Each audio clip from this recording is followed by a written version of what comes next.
Assalamu alaikum. This is Pratusha Borwal. Welcome you to the English news from Btv Chattogram.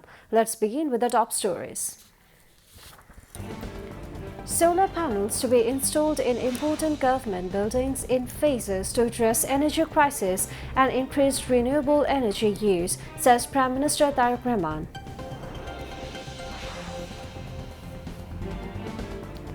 Everyone's awareness of environmental conservation to help build clean and beautiful country, says Prime Minister in video message.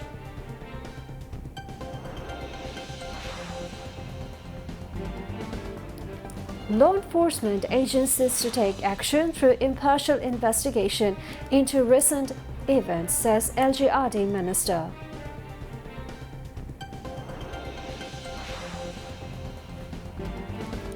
Prime Minister's Gold Cup competition to play a role in intellectual and physical development of students, hopes Education Minister.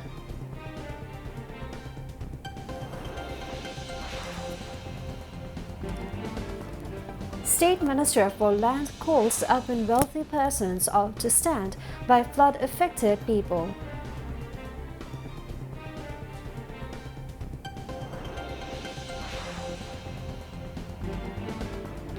Bird lovers gather to buy favorite pet birds at Dewan Hut in Chattogram city.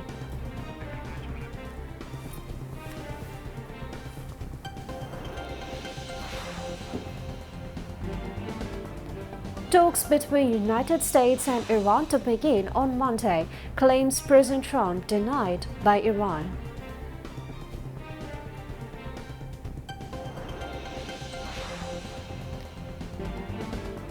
And Bangladesh cricket team in Australia's Darwin for two-match test series, first one to be played on August 13.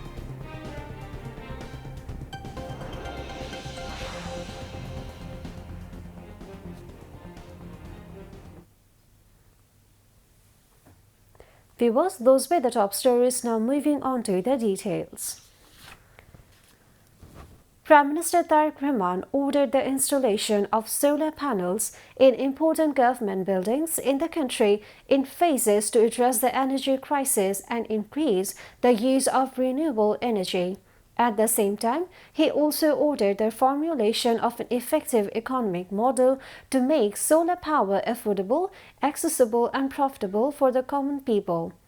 The Prime Minister gave these instructions at a meeting on solar power at the Prime Minister's office in the Cabinet Division of the Secretariat today. At the meeting, he further directed that government support will be provided for the import of raw materials used in the production of solar inverters in the country from now on. It was decided in the meeting that solar panels will be installed in phases in Bongo Bhavan, the Prime Minister's office in Tejgaon, the Jatiyo সংসদ Bhavan, the Prime Minister's office, and the Finance Ministry building in the Bangladesh Secretariat, the Planning Commission building, and other important government buildings in the initial phase. At the meeting, the Prime Minister said, if solar power is used in government buildings, interest in using this technology will increase among the common people. The meeting also said that its economic and practical benefits should be widely highlighted to increase interest in using solar power among consumers. This technology can operate various electrical appliances, including air conditioners, fans, and elevators. Finance and Planning Minister Amir Khosru Mahmood Chaudhry, Prime Minister's Finance and Planning Advisor Rashid Al Mahmood Titumir, State Minister for Local Government, Rural Development and Cooperatives Mir Shahi Alam, Bangladesh Investment Development Authority BIDA Executive Chairman Ashik Chaudhry, Acting Chairman of the National Board of Revenue Ahsan Habib, and secretaries and senior officials of various ministries were present at the meeting. Prime Minister Tariq Rahman said, keeping Bangladesh neat and clean is the shared civic responsibility of all when even a small individual effort can help ensure a healthy environment for future generations. He said this in a video message on his verified Facebook page today. Highlighting the importance of public awareness, the Prime Minister said, if each of us from today become aware and dispose of the waste properly at designated places, gradually we shall be able to make Bangladesh free from litters and build a beautiful environment. ব্যবহার করা হাতের tissue অথবা আমার আপনার খাওয়া চিপসের packet অথবা বাসায় ব্যবহার করা রান্নার তেল যে তার প্লাস্টিকের বোতলটি অথবা আমি বা আপনি পানি পান করেছি প্লাস্টিকের বোতল থেকে সেই বোতলটি এরকম আরো অনেক ধরনের আবর্জনা যত্র তত্র সব জায়গায় ছড়িয়ে আছে।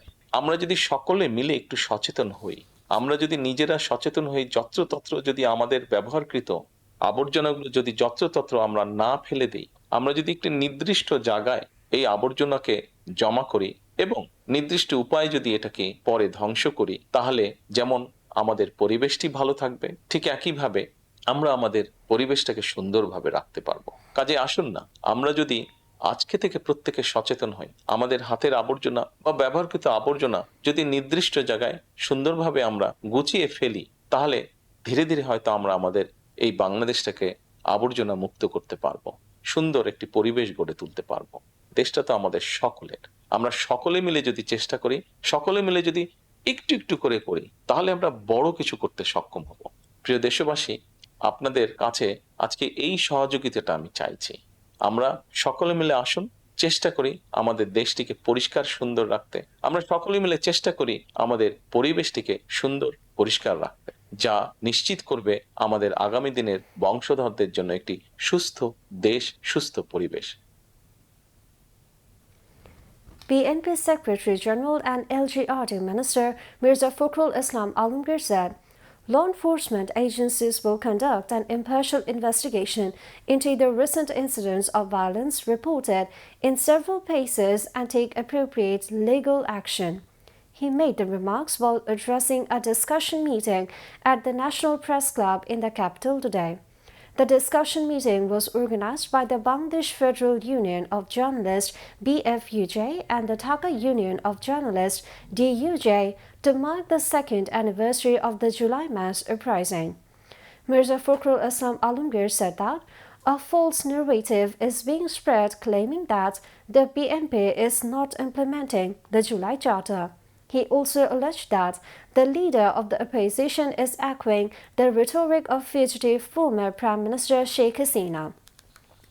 Speaking at the same event, Information and Broadcasting Minister Johiruddin Shapun said that the government would continue its efforts until the very end to keep all democratic forces united in ensuring good governance. He warned that if anyone engaged in conspiratorial activities or crosses acceptable limits, appropriate action would be taken. Johiruddin Shapun added that despite the tremendous sacrifices made, the nation has yet to fully learn the lessons of those events. He also said there are ongoing attempts to once again push politics outside the parliamentary framework through artificial means. The Prime Minister's Gold Cup 2026 competition is set to begin nationwide. The announcement was made by Education Minister A.N.M. Ihsanul Haq Milon during a discussion meeting held at the Ministry of Education in the capital today. The Education Minister said the tournament will be held in different categories covering a total of 49,589 educational institutions across the country. He noted that the competition will play an important role in promoting both the intellectual and physical development of students. He also said the Ministry of Disaster Management and Relief will renovate playing fields to prepare for the tournament with funding to be allocated from the ministry's annual ADP. Speaking at the meeting, Information and Broadcasting Minister Johiruddin Shapun said that the government would provide all necessary support to ensure the successful arrangement of the Prime Minister's Gold Cup. The meeting was attended by the Disaster Management and Relief Minister Asadul Habib Dulu, Prime Minister's Office spokesperson and advisor to the Ministry of Education and the Ministry of Primary and Mass Education Mahdi Amin. State Minister for Youth and Sports Muhammad Aminul Haq, State Minister for Textiles and Jute Muhammad Shariful Alam, State Minister for Local Government, Rural Development and Cooperatives Mir Shahe Alam, Education Secretary Abdul Khalik, and other senior government officials were also present on the occasion. In addition to government initiatives, various social and voluntary organizations have come forward to rehabilitate the victims of the recent floods in Chattogram. As part of this, the Ziaur Rahman Foundation distributed cow feed, medicine, house construction materials, and cash assistance to flood-affected families in Bashkhali. These were distributed to more than 150 families under the program titled "We Are Beside Flood Victims in the Service of Humanity in Area Devastated by Heavy Rains." The chief guest at the event was the executive director of the Ziaur Rahman Foundation, Professor Dr. Farhad Halim Dona, and the main speaker was the State Minister for Land and Chittagong Hill Tracts Affairs, Barrister Mir Muhammad Hilal Uddin. The event was presided over by the Professor Dr. Lutfur Rahman. At the event, the State Minister for Land said, "The government is working tirelessly on the flood and post-flood rehabilitation." At the same time, the State Minister called upon social and voluntary organizations and the wealthy persons of the society to come forward to stand by the flood-hit people. Testimony was recorded against former military officer Ziaul Hassan in a case involving the alleged enforced disappearance and killing of more than 100 people during the previous fascist regime.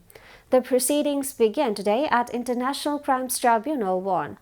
In today's hearing, the defense cross-examined retired Brigadier General Munirul Islam, a prosecution witness in the case.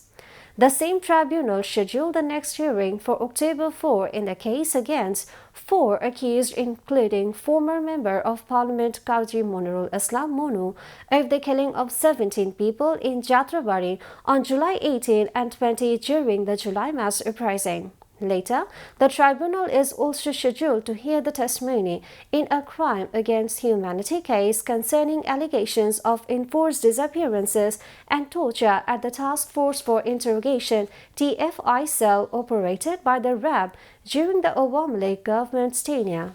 Meanwhile, testimony was also recorded against 4 accused, including former MP Abdul Hasnat Abdullah, in a case of the alleged extrajudicial killing of 2 people, including a Jatiyotawadi Chhatra Dal leader, in a reported crossfire incident in Borishal during the rule of ousted Awami League government. At Tribunal 2, Police Sub-Inspector Kamrul Hussain, a witness to the Caesar list, testified in the case today. The surroundings are filled with the sound of chirping. Birds of various colors are displayed through the cages. Some are watching birds, some are busy with bargaining the price of their favorite birds. This is the scenario of the pet bird market at Chattogram city's Dewan Haat, where people from different areas come to buy their favorite birds. Hundreds of buyers and sellers gather at this market from noon to evening on Mondays and Thursdays of the week. Along with pet birds, ducks and chickens are also available in this market. Bird feeds and various types of equipment are also sold here. Various types of pet birds, including bajagiras, lovebirds, cockatiels, and different types of pigeons are also available in the market. Prices vary according to the breed, age, and characteristics of the birds. Traders also sell bird food, cages, and various care equipments here. Bird lovers have advised to get an idea about their food care and protection before buying a bird. However, alongside the sale of pet birds, ensuring the legal source of birds have also been emphasized. Capturing and selling wild birds is not only a threat to biodiversity but also punishable by law. Now, international news.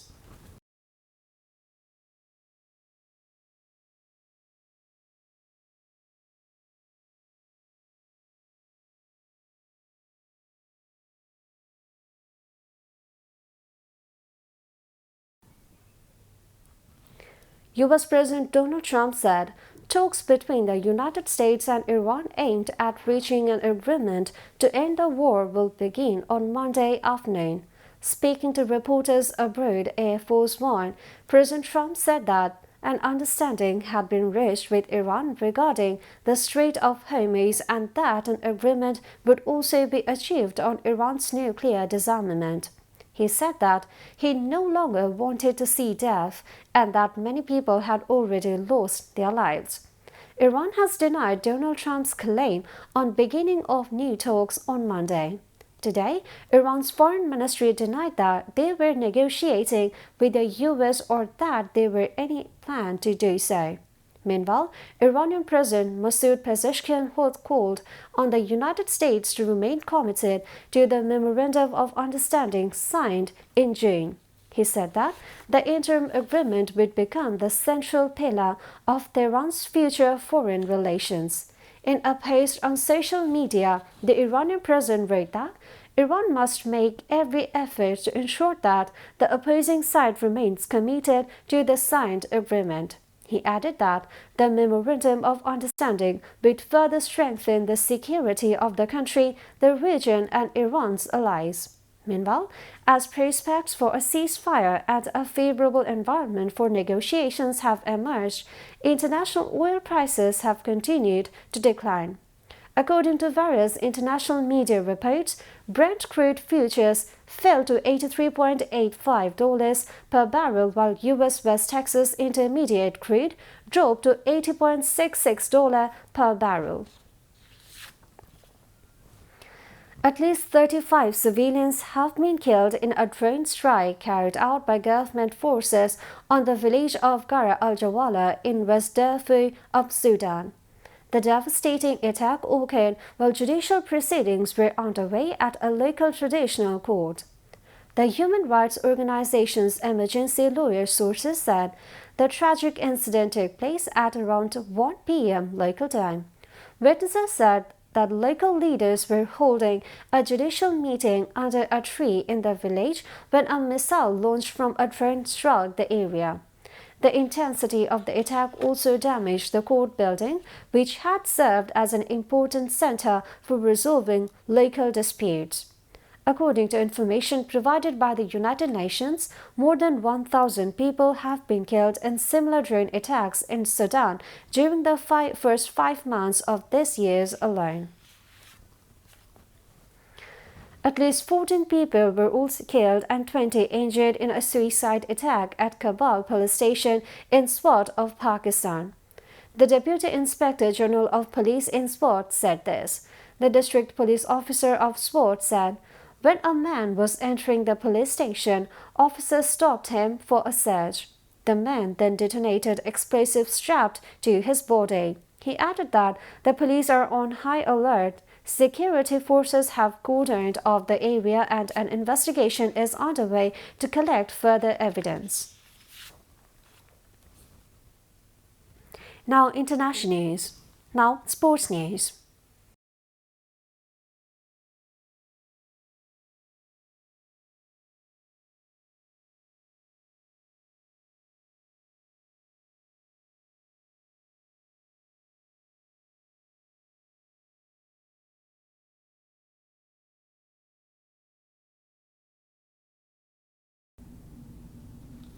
Cricket. The Bangladesh cricket team is now in Darwin of Australia to play its first 2-match test series since 2003. The first batch of 17 members flew to Australia last Friday night. The remaining 8 members of the team left the country last night.